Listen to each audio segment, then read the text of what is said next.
بسم اللہ الرحمن الرحیم۔ آج کا عنوان مسجد نبوی کی تعمیر، وہ مسجد جس نے دنیا کی تاریخ بدل دی۔ آج دنیا میں کروڑوں مسلمان آپ صلی اللہ علیہ وآلہ وسلم پر صبح و شام درود و سلام پیش کرتے ہیں۔ وہ مسجد جس کی بنیاد نہ سونے سے رکھی گئی نہ سنگ مرمر سے، بلکہ اللہ پر توکل اور اللہ کو ایک جاننا، صحابہ کرام کی محنت اور رسول کریم صلی اللہ علیہ وآلہ وسلم کے مبارک ہاتھوں سے رکھی گئی تھی۔ لیکن کیا آپ جانتے ہیں کہ اس تعمیر کے دوران ایک ایسا منظر بھی پیش آیا جسے دیکھ کر صحابہ کرام کی آنکھیں محبت سے بھر آئیں؟ آخر اللہ کے آخری نبی صلی اللہ علیہ وآلہ وسلم خود اپنے کندھوں پر اینٹیں اور پتھر کیوں اٹھا رہے تھے؟ آئیے چلتے ہیں مدینہ منورہ کے اس تاریخی دن کی طرف۔ آج دنیا کے ہر کونے میں مسلمان دن میں کئی بار ایک ایسی مسجد کی طرف محبت سے سلام بھیجتے ہیں جس کی بنیاد نہ سونے سے رکھی گئی، نہ قیمتی پتھروں سے، اور نہ ہی کسی بادشاہ کے خزانے سے۔ اس کی بنیاد اخلاص، ایمان، قربانی اور رسول کریم صلی اللہ علیہ وآلہ وسلم کے مبارک ہاتھوں کی محنت سے رکھی گئی۔ لیکن کیا آپ جانتے ہیں کہ مسجد نبوی کی تعمیر کے دوران ایسے مناظر دیکھنے میں آئے جیسے دیکھ کر صحابہ کرام کی آنکھیں محبت سے نم ہو گئیں؟ اگر اللہ کے آخری نبی صلی اللہ علیہ وآلہ وسلم خود اینٹیں اور پتھر کیوں اٹھا رہے تھے؟ اس ایمان افروز سفر کی حقیقت جانتے ہیں۔ مدینہ منورہ کی فضا اس دن کچھ اور ہی منظر پیش کر رہی تھی۔ چند ہی دن پہلے رسول اللہ صلی اللہ علیہ وآلہ وسلم اس شہر میں تشریف لائے تھے۔ لوگوں کے دل خوشی سے جھوم اٹھے تھے، بھرے ہوئے تھے، مگر اب ایک ایسا مرکز قائم کرنا ضروری تھا جہاں صرف نماز ہی ادا نہ ہو بلکہ پوری امت ایک جگہ جمع ہو سکے۔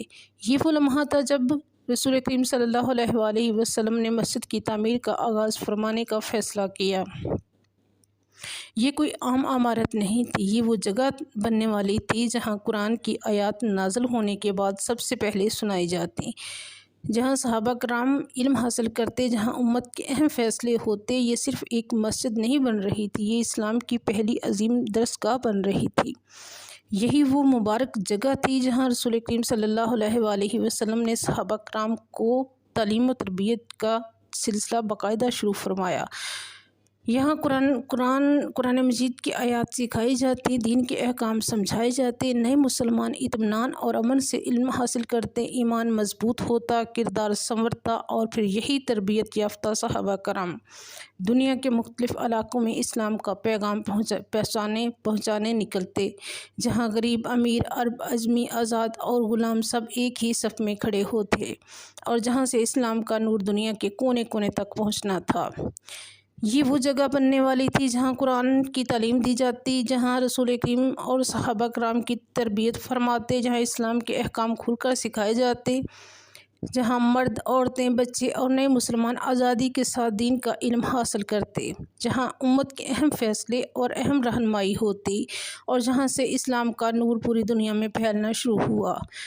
تعمیر کا آغاز ہوا، صحابہ کرام نے فوراً کام سنبھال لیا۔ کوئی مٹی لا رہا تھا، کوئی اینٹیں ترتیب دے رہا تھا، کوئی کھجور کے دنوں کو ستون بنانے کی تیاری کر رہا تھا۔ ہر چہرے پر خوشی تھی، کیونکہ وہ جانتے تھے کہ وہ صرف ایک مسجد نہیں بنا رہے بلکہ تاریخ کا وہ مرکز تعمیر کر رہے ہیں جس کا ذکر قیامت تک ہوتا رہے گا۔ لیکن پھر ایک ایسا منظر سامنے آیا جس نے ہر دل کو محبت سے بھر دیا۔ رسول کریم صلی اللہ علیہ وآلہ وسلم خود بھی اپنے صحابہ کے ساتھ تعمیر میں شریک ہو گئے۔ آپ صلی اللہ علیہ وآلہ وسلم اپنے مبارک کندھوں پر اینٹیں اور پتھر اٹھاتے، ایک جگہ سے دوسری جگہ لے جاتے اور صحابہ کرام کے ساتھ برابر محنت کرتے۔ صحابہ کرام یہ منظر دیکھ کر بے چین ہو گئے۔ انہوں نے ادب سے عرض کیا، یا رسول اللہ صلی اللہ علیہ وآلہ وسلم، ہم حاضر ہیں، آپ آرام فرمائیں، یہ خدمت ہمیں کرنے دیجیے۔ لیکن رسول کریم صلی اللہ علیہ وآلہ وسلم نے اپنے عمل سے ایک ایسا سبق دیا جو قیامت تک ہر رہنما کے لیے مشعل راہ ہے۔ آپ صلی اللہ علیہ وآلہ وسلم نے بتا دیا اپنے عمل سے کہ حقیقی قائد وہ نہیں جو صرف حکم دے، بلکہ وہ ہے جو سب سے پہلے خود میدان میں اترے، سب سے زیادہ محنت کرے اور اپنے ساتھیوں کے ساتھ کندھے سے کندھا ملا کر کام کرے۔ گرد و غبار آپ صلی اللہ علیہ وآلہ وسلم کے مبارک لباس پر پڑ رہا تھا، دھوپ کی تپش بھی جسم پر محنت کے آثار بھی نمایاں تھے، لیکن چہرہ انور پر مسکراہٹ تھی اور دل اللہ کی رضا سے لبریز تھا۔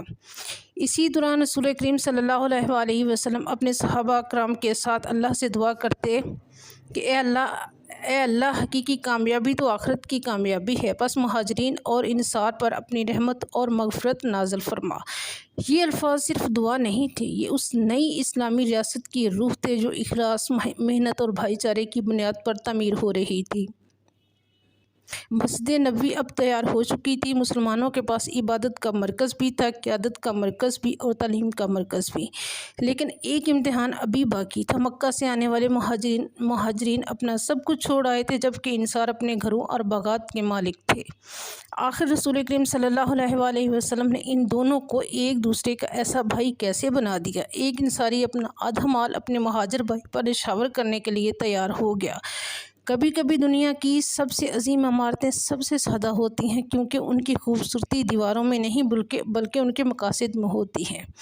مسجد نبوی بھی عظیم عمارت ایسی ہی ایک عظیم عمارت ہے، دنیا کی منفرد۔ رسول کریم صلی اللہ علیہ وآلہ وسلم اور صحابہ کرام مسلسل محنت کر رہے تھے۔ ہر شخص کی خواہش تھی کہ اللہ کے گھر کی تعمیر میں زیادہ سے زیادہ حصہ ڈالے۔ یہ کوئی معمولی تعمیر نہیں تھی، یہ وہ جگہ تھی جہاں آنے والی صدیوں کی تاریخ لکھی جانی تھی۔ جب مسجد کی بنیاد مضبوط ہو گئی تو آہستہ آہستہ اس کی شکل نمایاں ہونے لگی، لیکن اگر آج کا انسان اس وقت کی مسجد نبوی دیکھتا تو شاید حیران رہ جاتا، کیونکہ اس میں نہ بلند مینار تھے، نہ خوبصورت گنبد، نہ سنگ مرمر کی دیواریں اور نہ ہی قیمتی نقش و نگار۔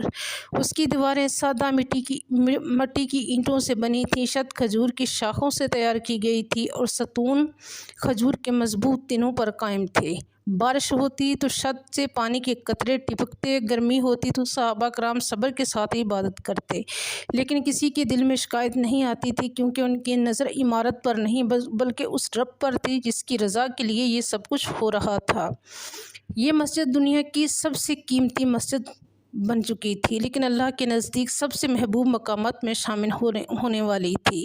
یہاں ایک اور خوبصورت بات بھی سمجھنے کی ہے۔ رسول کریم صلی اللہ علیہ وآلہ وسلم نے مسجد کو صرف نماز کی جگہ نہیں بنایا، یہ مسلمانوں کی پہلی درسگاہ بھی تھی۔ یہیں قرآن سکھایا جاتا تھا، یہاں دین کے مسائل بیان ہوتے، یہاں دور دراز علاقوں سے آنے والے وفود رسول کریم صلی اللہ علیہ وآلہ وسلم سے ملاقات کرتے، یہاں اہم فیصلے کیے جاتے، یہاں غریب اور مسافر پناہ لیتے اور یہاں سے پوری اسلامی ریاست کی رہنمائی ہوتی۔ گویا مسجد نبوی صرف ایک عبادت گاہ نہیں تھی، بلکہ یہ ایک زندہ معاشرے کا دھڑکتا ہوا دل تھی۔ یہی وجہ ہے کہ جب بھی کوئی نیا مسلمان مدینہ آتا، سب سے پہلے اس کا تعلق اس مسجد سے جڑتا۔ یہاں آ کر اسے عبادت میں ملتی، علم بھی، اخلاق بھی اور ایک ایسا خاندان بھی جس کی بنیاد ایمان پر تھی۔ رسول کریم صلی اللہ علیہ وآلہ وسلم نے اپنے عمل سے یہ بھی سکھایا کہ یہ مسجد صرف نماز ادا کرنے کی جگہ نہیں، بلکہ انسانوں کی اصلاح، علم کی اشاعت، عدل کے قیام اور امت کی تربیت کا مرکز ہونی چاہیے۔ اسی لیے چند ہی برسوں میں اسی مسجد سے ایسے لوگ نکلے جنہوں نے دنیا کے بڑے بڑے بادشاہوں کے درباروں تک اسلام کا پیغام پہنچایا۔ تصور کیجئے، ایک سادہ سی مسجد، مٹی کی دیواریں، کھجور کے شاخوں کی چھت، لیکن اسی جگہ سے وہ انقلاب اٹھا جس نے چند ہی دہائیوں میں عرب سے نکل کر شام، عراق، مصر اور پھر دنیا کے دور دراز علاقوں تک اپنا اثر پہنچایا۔